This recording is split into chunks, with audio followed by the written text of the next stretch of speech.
Hi అండి. ఎలా ఉన్నారు అందరూ? ఈరోజు నేను మీతో మళ్ళీ ఒక కొత్త వీడియోతో వచ్చేసానండి. ఇప్పుడు మనం వెళ్ళేది నందిగామలోని కన్హా శాంతివనం అండి. పబ్లిక్ ట్రాన్స్‌పోర్టేషన్ ద్వారా వెళ్ళాలనుకుంటే చేగూర్ తిమ్మాపూర్ జంక్షన్ దగ్గర ఆగి చేగూర్‌కి వెళ్ళే దారి నుంచి స్ట్రెయిట్‌గా వస్తే ఇలా ఈ టెంపుల్ కనిపిస్తుందండి.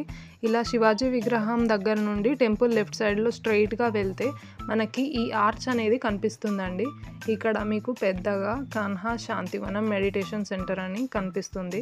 మేము వెళ్ళే టైంకి అక్కడ యోగా మహోత్సవ్ జరుగుతుంది కాబట్టి ఇక్కడ ఈ హోర్డింగ్స్ అయితే ఉన్నాయండి. లోపలికి అలో చేసిన తర్వాత మనకైతే లెఫ్ట్ సైడ్లో ఫుట్పాత్ ఉంటుందండి. అలా వెళ్తున్నప్పుడు తీసిన వీడియో ఇది.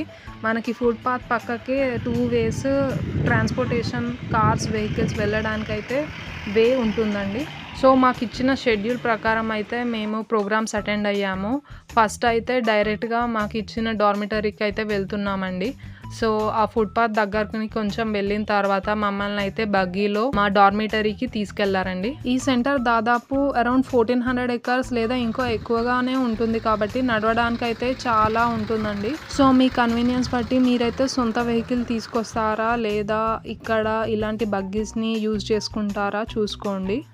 మెయిన్ లొకేషన్స్ వద్దనైతే స్టాప్ అయితే ఉంటుందండి. ఇలాంటి బగ్గీస్ అక్కడ ఆగుతాయి. మనం అక్కడ నుండి మన ప్లేసెస్కి అయితే నడుచుకుంటూ వెళ్ళాలి. సో మా డార్మెటరీ బ్లాక్స్ దగ్గర ఈ బగ్గీ ఆగింది. అక్కడ నుండి మేము నడుచుకుంటూ వెళ్తున్నామండి.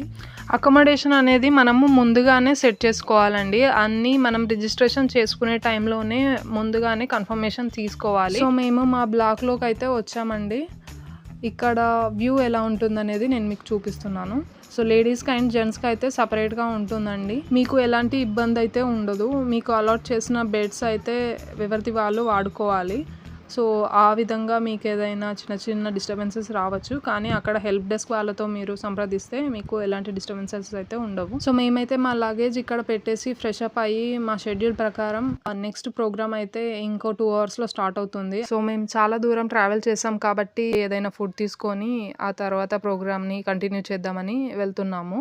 మనకి షెడ్యూల్ ప్రకారం అయితే ఫుడ్ పర్టికులర్ టైమింగ్స్లో ఉంటుందండి. ఒకవేళ మనం ఆ టైమింగ్స్లో కాకుండా వేరే టైమింగ్స్లో వెళ్తే మాత్రం అక్కడ ఫుడ్ అనేది అవైలబుల్గా ఉండదండి.